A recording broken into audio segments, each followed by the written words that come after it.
3 नवंबर 2023 रात के करीब 11:30 बजे नेपाल और भारत के कई राज्यों में अफरा तफरी मच गई। इस दिन लोगों की नींद उड़ गई और एक झटके में नेपाल का बहुत बड़ा नुकसान हुआ। इसका कारण था नेपाल में आया 6.4 मैग्नीट्यूड का भूकंप, जिसमें 150 से ज्यादा लोग मारे गए, 370 से अधिक लोग घायल हुए और कई घर तबाह हो गए।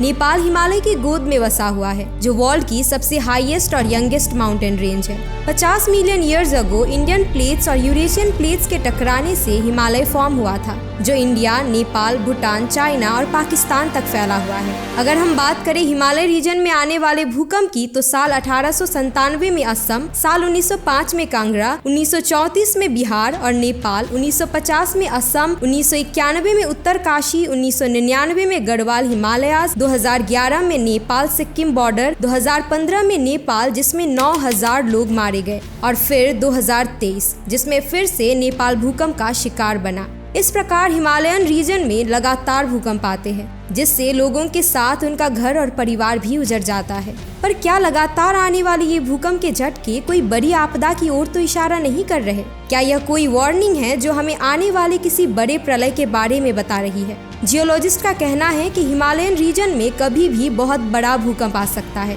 उनके अनुसार पिछले 200 साल से इस रीजन में टेक्टोनिक प्लेट्स ने अपनी एनर्जी रिलीज नहीं की है, जो कि काफी चिंताजनक है। वादिया इंस्टीट्यूट ऑफ हिमालयन जियोलॉजी के जियोलॉजिस्ट अजय पॉल के अनुसार इंडियन प्लेट्स पर यूरेशियन प्लेट्स के लगातार दबाव के कारण इसके नीचे जमा होने वाली एनर्जी समय समय पर भूकंप के रूप में बाहर निकलती है, जो कि एक नॉर्मल प्रोसेस है। और आने वाले कुछ दिनों में हिमालयाज रीजन में बड़े भूकंप आने की स्ट्रॉन्ग पॉसिबिलिटी है। लेकिन क्या बस यही रीजन है जिसकी वजह से लगातार भूकंप आ रहे हैं, या फिर कोई और भी कारण है?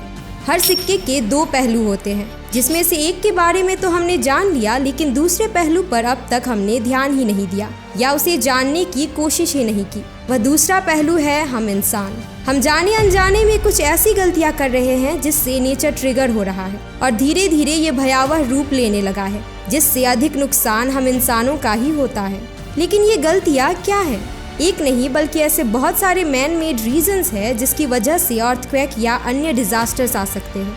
अगर आज इन बातों पर गौर नहीं किया गया तो शायद वो दिन ज्यादा दूर नहीं जब हम किसी बड़ी आपदा का शिकार बन जाएंगे।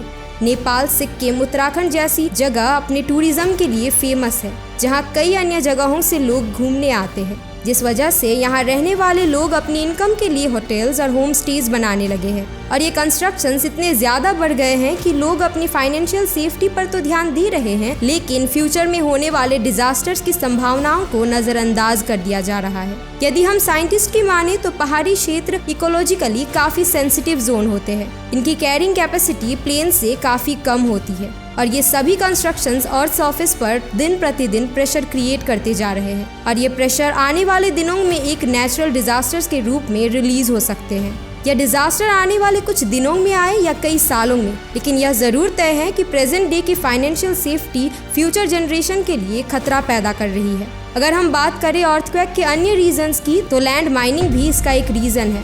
माइनिंग करते वक्त खुदाई की जाती है, जिसकी वजह से भी अर्थक्वेक आने के चांसेस होते हैं। इस रिसर्च के दौरान पता चला कि माइनर्स जब जमीन के अंदर से भारी मात्रा में कोल, ऑयल या अन्य पदार्थ निकालते हैं, तो कई बार इस वजह से जमीन धंस जाती है और इससे अर्थ सरफेस में एक वाइब्रेशन क्रिएट होता है, और ये झटके कभी कम तो कभी काफी तेज महसूस होते हैं, जो भूकंप में भी बदल सकते हैं। इसी प्रकार एक और रीजन है रिजर्वॉयर इंड्यूस्ड सिस्मिसिटी। यह अर्थ सरफेस में होने वाला वो कंपन है जो डैम के पानी के फोर्स के कारण उत्पन्न होता है।